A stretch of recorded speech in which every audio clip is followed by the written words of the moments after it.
Hello and welcome to Monkey Broadcast with me, the Jonin Monkey, where we talk about what's hot and what's not in the worlds of gaming, movies, anime and manga, be it in the past or the present. And joining me on this very mad idea is my good old buddy Sven the Crusader. Say hi.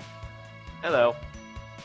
Yes, and you may be wondering why we're trying to do this mood experiment. Well, it's basically because of, wanting to cover a wide range of different topics, such as, as I said before, anime and manga, and boredom.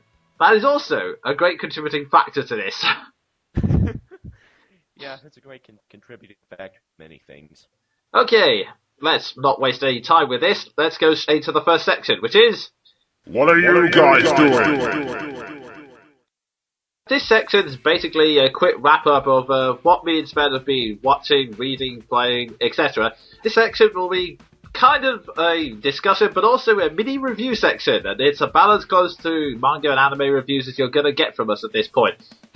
So yeah, video games. Sven, what have you been playing most recently? Well, thankfully I got 2 new games yesterday, so I have something to talk about here. I got Final Fantasy Dissidia. Oh. And since I'm a multi-console fanboy, I got Red Faction Guerrilla for the Xbox 360. Oh, that's nice. Might as well talk about Dissidia first. How does that play? Because I know you're fighting in this a big central area and it's completely 3D. So is that fun to play, or was it kind of haphazardous? I don't.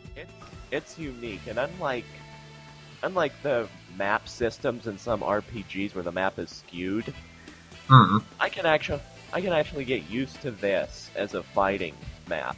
It kind of reminds me of an overhead version of Tales of Symphonia 2/Tales of the Abyss.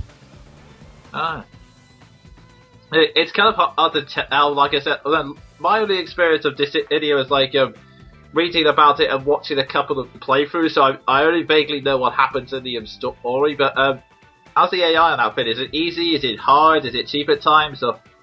Well, I'm playing on easy because I am a very habitually cheap person. Well, that's fair enough. Yeah, and on easy, it's basically leisure mode. Because you can own everything. Even Sephiroth is weak against you. Yeah, kind of gives a massive ego boost sometimes, but never mind that. It seems to be a very story-driven game. From what I can tell from the basic stories, it seems to be like a very simplified summary of the character progression in their games, or something like that. Combined with the alternate universe sort of style that Kingdom Hearts has, yes. For those who don't know, from what I remember, the story it involves a war against, was it the Cosmos? Was it Cosmos or Cosmos? I know. Either works.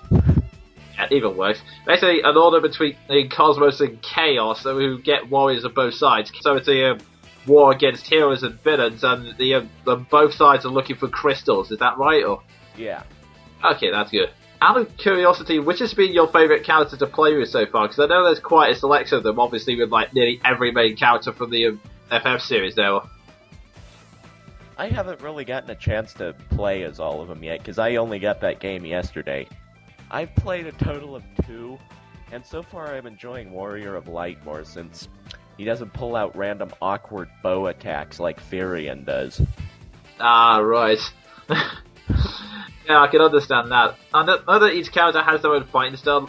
It's kind of hard to tell which looks easiest from the playthroughs. In terms of visually, I'd say it's probably something like either Essel or Zidane has some of the more flashier attacks.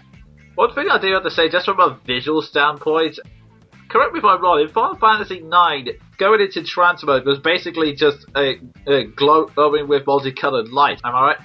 Well, that, and there were some appearance changes, but I can't be bothered to list all of them right now.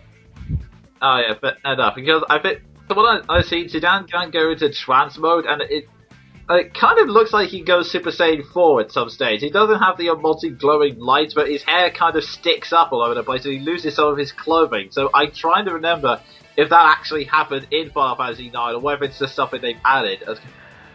Actually, that is kind of an eerie parallel, because that happened in 9. Right. Okay, yeah, so it's basically just they screwed up. Okay! Yeah. But only now did I realize that parallel between that and Super Saiyan. I know you said Eddie hadn't had a chance to play through the game, but what do you think of the voice acting thus far? Oh, I've actually watched videos of that. There are some questionable moments. I'm just happy with the fact that everyone has voices. That is true. There are a few favourite voice actors there. I think Irion, he's kind of voiced by Johnny on Boss. He's kind of doing it a bit quieter than, well, a little bit, not sure what the term is, a little kind of calmer than normal, but you can tell it's Johnny on Boss now.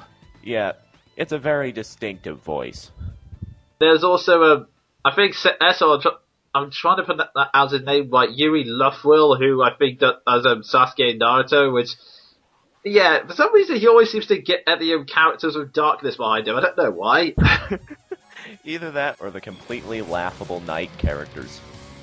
He also had Luke in Tales of the Abyss, although then again I can see some parallels to him, but I can't go deeper into that without spoilers, frankly. Yeah.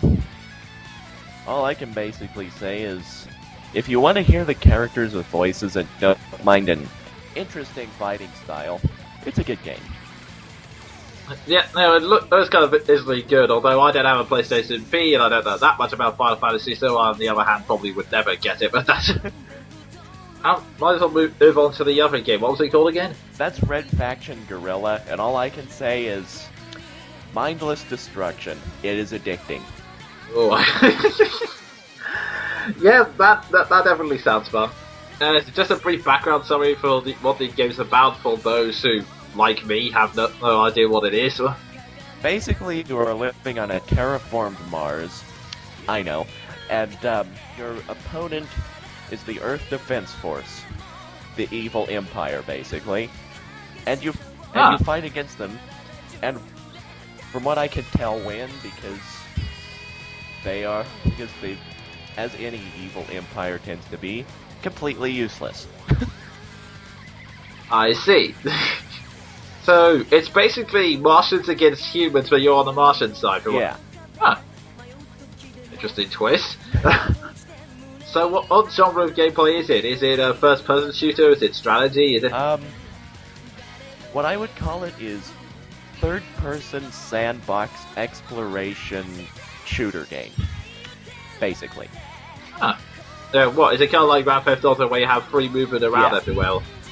That sounds interesting. This time it isn't complete chaos. You're just causing chaos amongst an evil empire group. Hooray! Always fun.